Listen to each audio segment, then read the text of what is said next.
Om Shanti. Good morning. 4 दिसंबर 2022 आज Sunday है। आज हम सभी सुनेंगे अव्यक्त बाप दादा के अव्यक्त महावाक्य, मधुर महावाक्य। ओरिजिनल मुरली है 9 जनवरी 1993 की और मुरली का शीर्षक है अव्यक्त वर्ष मनाना, अर्थात सपूत बन सबूत देना। तो अभी हम सुनते हैं बाप दादा के मधुर महावाक्य, अव्यक्त महावाक्य। आज अव्यक्त बाप अपने अव्यक्त मूर्त बच्चों से मिलन मना रहे हैं। अव्यक्त अर्थात व्यक्त भाव से न्यारे और अव्यक्त बाप समान प्यारे। सभी बच्चे विशेष इस वर्ष ऐसे बाप समान बनने का लक्ष्य रखते हुए यथाशक्ति बहुत अच्छा पुरुषार्थ कर रहे हैं। लक्ष्य के साथ लक्षण भी धारण करते चल रहे हैं। बाप दादा सभी बच्चों का पुरुषार्थ देख हर्षित होते हैं। हर एक समझते हैं कि यही समान बनना स्नेह का सबूत है। इसलिए ऐसे सबूत देने वाले बच्चों को ही सपूत बच्चे कहा जाता है। तो सपूत बच्चों को देख बाप दादा खुश भी होते हैं और विशेष एक्स्ट्रा मदद भी देते हैं। जितना हिम्मतवान बनते हैं उतना पदम गुना बाप की मदद के स्वतः ही पात्र बन जाते हैं। ऐसे पात्र बच्चों की निशानी क्या होती है? जैसे बाप के लिए गायन है कि बाप के भंडारे सदा भरपूर है, ऐसे सपूत बच्चों के सदा सर्व के दिल के स्नेह की दुआओं से, सर्व के सहयोग की अनुभूतियों से, सर्व खजानों से भंडारे भरपूर रहते हैं। किसी भी खजाने से अपने को खाली नहीं अनुभव करेंगे। सदा उनों के दिल से यह गीत स्वतः ही बजता है, अप्राप्त नहीं कोई वस्तु बाप के हम बच्चों के भंडारे में। उनकी दृष्टि से, वृत्ति से, वाइब्रेशन से, मुख से, संपर्क से सदा भरपूर आत्माओं का अनुभव होता है। ऐसे बच्चे सदा बाप के साथ भी है और साथी भी है। यह डबल अनुभव हो। स्व की लगन में सदा साथ का अनुभव करते और सेवा में सदा साथी स्थिति का अनुभव करते। यह दोनों अनुभव साथी और साथ का स्वतः ही बाप समान साक्षी अर्थात न्यारा और प्यारा बना देता है। जैसे ब्रह्मा बाप को देखा कि बाप और आप कंबाइंड रूप में सदा अनुभव किया और कराया। कंबाइंड स्वरूप को कोई अलग कर नहीं सकता। ऐसे सपूत बच्चे सदा अपने को कंबाइंड रूप अनुभव करते हैं। कोई ताकत नहीं जो अलग कर सके। जैसे सत्युग में देवताओं की प्रकृति दासी रहती है अर्थात सदा समय प्रमाण सहयोगी रहती है, ऐसे सपूत बच्चों की श्रेष्ठ स्थिति कारण सर्व शक्तियाँ और सर्व गुण समय प्रमाण सदा सहयोगी रहते हैं अर्थात सर्व शक्तियों के गुणों के राज्य अधिकारी रहते हैं। साथ साथ ऐसे सपूत बच्चों का सेवा का विशेष स्वरूप क्या रहता? जैसे सभी वाणी द्वारा व मनसा सेवा द्वारा सेवा करते रहते हैं, ऐसे सेवा वे भी करते हैं, लेकिन उन्हों की विशेष सेवा यही है कि सदा अन्य आत्माओं को प्राप्त हुए बाप के गुणों और शक्तियों का दान नहीं लेकिन सहयोग व प्राप्ति का अनुभव कराना। अज्ञानियों को दान देंगे और ब्राह्मण आत्माओं को सहयोग व प्राप्ति कराएंगे, क्योंकि सबसे बड़े ते बड़ा दान गुणदान व शक्तियों का दान है। निर्बल को शक्तिवान बनाना यही श्रेष्ठ दान है व सहयोग है। तो ऐसा सहयोग देना आता है कि अभी लेने के लिए सोचते हो, अभी तक लेने वाले हो या दाता के बच्चे देने वाले बने हो, वह कभी लेते हो कभी देते हो। ऐसे देने लग जाओ तो लेना स्वतः ही संपन्न हो जाएगा, क्योंकि बाप ने सभी को सब कुछ दे दिया है। कुछ अपने पास रखा नहीं है, सब दे दिया है। सिर्फ लेने वालों को संभालना और कार्य में लगाना नहीं आता है। तो जितना देते जाएंगे उतना ही संपन्नता का अनुभव करते जाएंगे। ऐसे सपूत हो ना, सपूत की लाइन में हो कि सपूत बनने की लाइन में हो। जैसे लौकिक में भी माँ बाप बच्चों को अपने हाथों पर नचाते रहते हैं, अर्थात सदा खुश रखते, उमंग उत्साह में रखते। ऐसे सपूत बच्चे सदा सर्व को उमंग उत्साह में नचाते रहेंगे, उड़ती कला में उड़ाते रहेंगे। तो यह वर्ष अव्यक्त वर्ष मना रहे हो। अव्यक्त वर्ष अर्थात बाप के सपूत बन, सबूत देने वाला बनना। ऐसा सबूत देना अर्थात मनाना। अव्यक्त का अर्थ ही है व्यक्त भाव और व्यक्त भावना से परे। जीवन में उड़ती कला व गिरती कला का आधार दो बातें ही है, एक है भावना और दूसरा है भाव। अगर किसी भी कार्य में कार्य प्रति या कार्य करने वाले व्यक्ति के प्रति भावना श्रेष्ठ है तो भावना का फल भी श्रेष्ठ स्वतः ही प्राप्त होता है। एक है सर्व प्रति कल्याण की भावना, दूसरी है कोई कैसा भी हो लेकिन सदा स्नेह और सहयोग देने की भावना, तीसरी है सदा हिम्मत उल्लास बढ़ाने की भावना, चौथी है कोई कैसा भी हो लेकिन सदा अपनेपन की भावना, और पांचवी है इन सबका फाउंडेशन आत्मिक स्वरूप की भावना। इनको कहा जाता है सद्भावनाएं व पॉजिटिव भावनाएं। तो अव्यक्त बनना अर्थात ये सर्व सद्भावनाएं रखना। अगर इन सद्भावनाओं के विपरीत है तब व्यक्त भाव अपनी तरफ आकर्षित करता है। व्यक्त भाव का अर्थ ही है इन पांचों बातों के निगेटिव अर्थात विपरीत स्थिति में रहना। इसके विपरीत को तो स्वयं ही जानते हो, वर्णन करने की आवश्यकता नहीं। जब भावना विपरीत होती है तो अव्यक्त स्थिति में स्थित नहीं हो सकते। माया के आने के विशेष यही दरवाजे हैं। किसी भी विघ्न को चेक करो, उसका मूल प्रीत के बजाय विपरीत भावनाएं ही होती है। भावना पहले संकल्प रूप में होती है, फिर बोल में आती है और उसके बाद फिर कर्म में आती है। जैसी भावना होगी वैसे व्यक्तियों के हर एक चलन व बोल को उसी भाव से देखेंगे, सुनेंगे व संबंध में आएंगे। भावना से भाव भी बदलता है। अगर किसी आत्मा के प्रति किसी भी समय ईर्ष्या की भावना है अर्थात अपनेपन की भावना नहीं है तो उस व्यक्ति के हर चलन हर बोल से मिसअंडरस्टैंड गलतफहमी का भाव अनुभव होगा। वह अच्छा भी करेगा लेकिन आपकी भावना अच्छी न होने के कारण हर चलन और बोल से आपको बुरा भाव दिखाई देगा। तो भावना भाव को बदलने वाली है। तो चेक करो कि हर आत्मा के प्रति शुभ भावना शुभ भाव रहता है। भाव को समझने में अंतर पड़ने से मिसअंडरस्टैंडिंग माया का दरवाजा बन जाती है।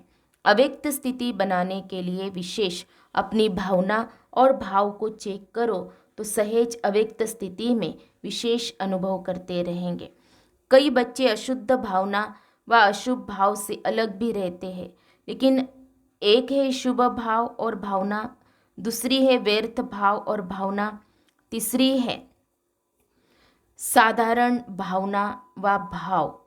क्योंकि ब्राह्मण अर्थात सेवा भाव, तो साधारण भावना व साधारण भाव नुकसान नहीं करता, लेकिन जो ब्राह्मण जीवन का कर्तव्य है शुभ भावना से सेवा भाव वह नहीं कर सकते। इसलिए ब्राह्मण जीवन में जो सेवा का फल जमा होने का विशेष वरदान है उसका अनुभव नहीं कर सकेंगे। तो साधारण भावना और भाव को भी श्रेष्ठ भावना श्रेष्ठ भाव में परिवर्तन करो। चेक करेंगे तो चेंज करेंगे और अव्यक्त फरिश्ता बाप समान सहेज बन जाएंगे। तो समझा अव्यक्त वर्ष कैसे मनाना है। शुभ भावना मनसा सेवा का बहुत श्रेष्ठ साधन है और श्रेष्ठ भाव संबंध संपर्क में सर्व के प्यारे बनने का सहेज साधन है। जो सदा हरेक के प्रति श्रेष्ठ भाव धारण करता वही माला का समीप मन का बन सकता है, क्योंकि माला संबंध संपर्क में समीप और श्रेष्ठता की निशानी है। कोई किसी भी भाव से बोले व चले, लेकिन आप सदा हरेक प्रति शुभ भाव श्रेष्ठ भाव धारण करो। जो इसमें विजयी होते हैं वही माला में पिरोने के अधिकारी है।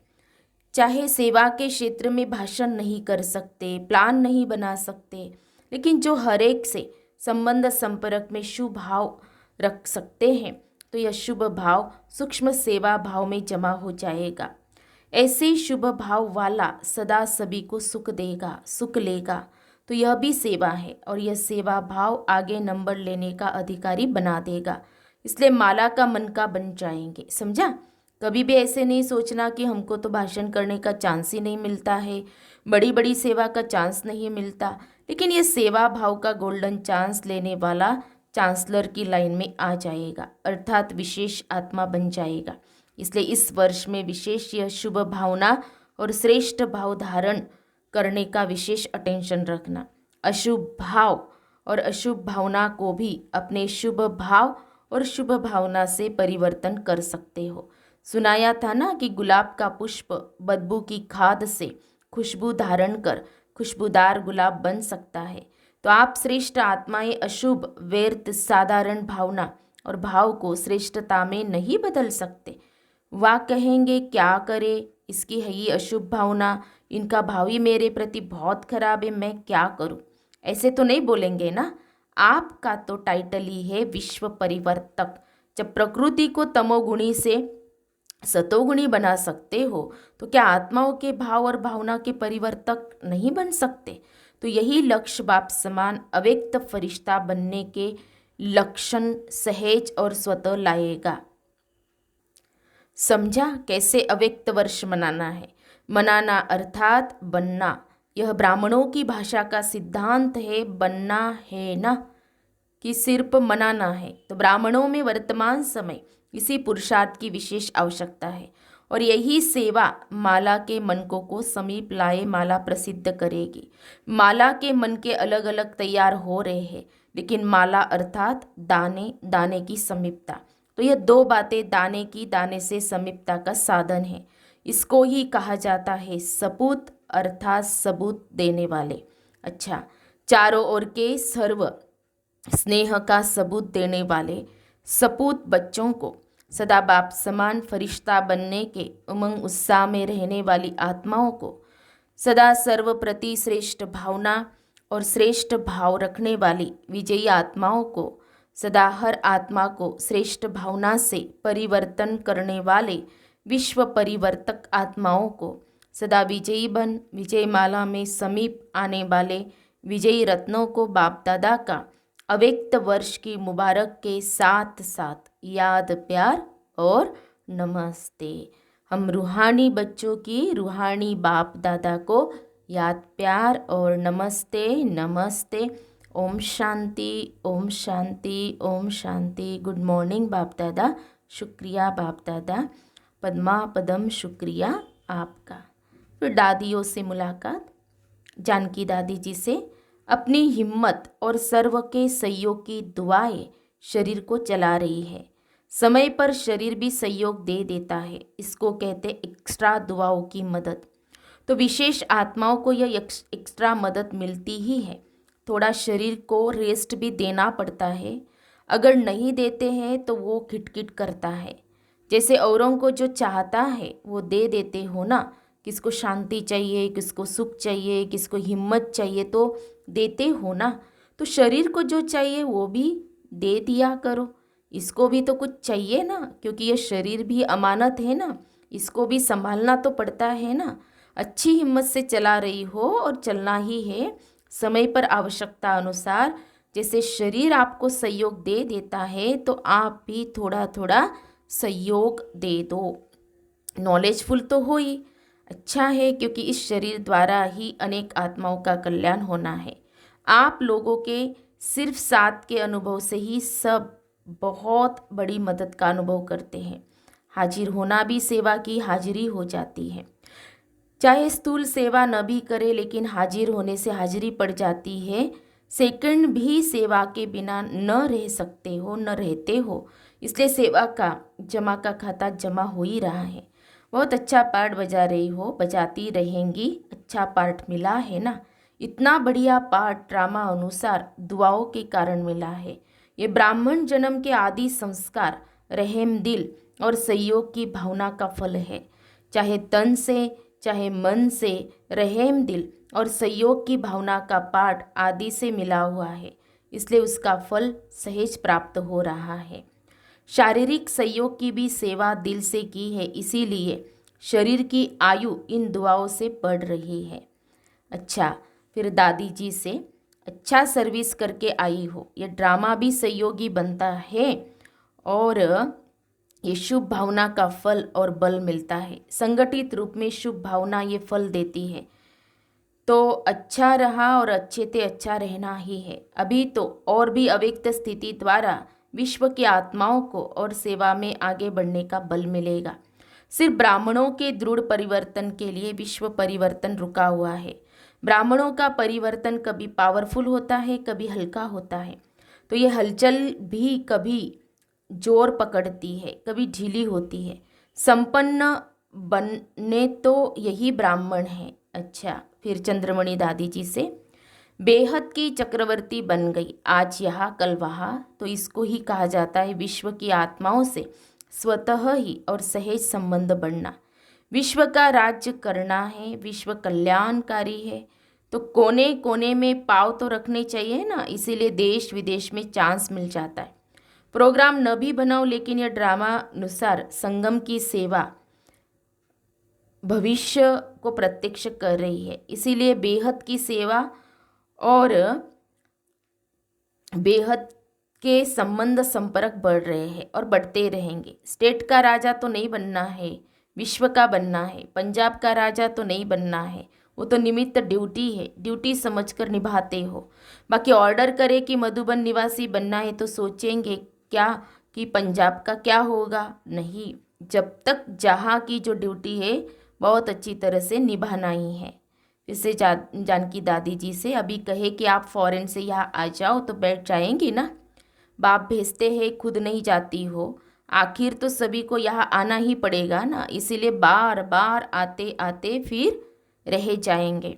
चक्कर लगाकर आ जाते हो ना, इसलिए न्यारे भी हो और सेवा के प्यारे भी। देश और व्यक्तियों के प्यारे नहीं, सेवा के प्यारे। अच्छा, सबको याद देना, अव्यक्त वर्ष की मुबारक देना। प्यारे बाप दादा का वरदान है, ज्ञान को लाइट और माइट के रूप से समय पर कार्य में लगाने वाली ज्ञानी तू आत्मा भव।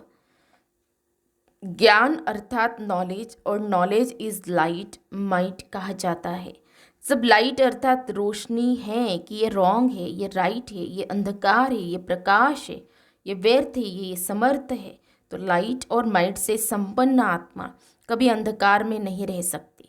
अगर अंधकार समझते हुए भी अंधकार में है तो उसे ज्ञानी व समझदार नहीं कहेंगे। ज्ञानी तो आत्मा कभी भी रॉन्ग कर्मों के, संकल्पों के व स्वभाव संस्कार के वशीभूत नहीं हो सकती। स्लोगन है, हीरो पार्ट बचाने के लिए जीरो बाप के साथ कंबाइंड होकर रहो।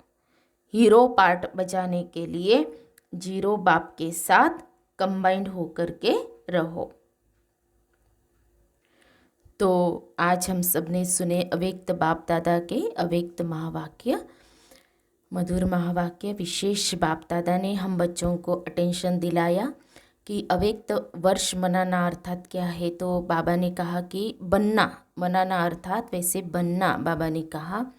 और बाबा ने भाव और भावना के बारे में बहुत अच्छा बताया कि बाबा ने कहा कि माला का दाना तभी बन सकेंगे कि भले कोई भाषण आदि न भी करे, लेकिन अगर संबंध संपर्क में जिन आत्माओं के भी आते हैं तो उन आत्माओं को श्रेष्ठ भाव से देखते हैं तो माला का दाना जरूर बन जाएंगे। और बाबा ने भावना के बारे में बताया कि सद्भावनाएं किसको कहा जाता है। तो बाबा ने कहा कि कल्याण की भावना, स्नेह सहयोग की भावना, उमंग उत्साह दिलाने की भावना, अपनेपन की भावना और आत्मिक स्वरूप की भावना, ये पांचों ही जो भावनाएं हैं इसको मिलाकर के सद्भावनाएं बाबा ने कहा। तो हमारी भावना कैसी होनी चाहिए, क्योंकि भाव और भावना बहुत ही महत्व रखती है। तो बाबा ने इस पर अटेंशन खिंचवाया है और बाबा ने कहा कि विश्व परिवर्तक आत्मा वही है जो हर आत्मा के प्रति अपना श्रेष्ठ भाव रखती है और शुभ भावना रखती है। तो आज की मुरली का सभी स्वयं ही अध्ययन करेंगे, मनन चिंतन करेंगे और विशेष इसी चैनल पर आज की मुरली से जो 5 स्वमान डाले जाएंगे उन 5 स्वमानों का अभ्यास भी करेंगे, स्मृति स्वरूप रहेंगे और स्वयं को रूहानी नशे में रखेंगे। अच्छा, ओम शांति।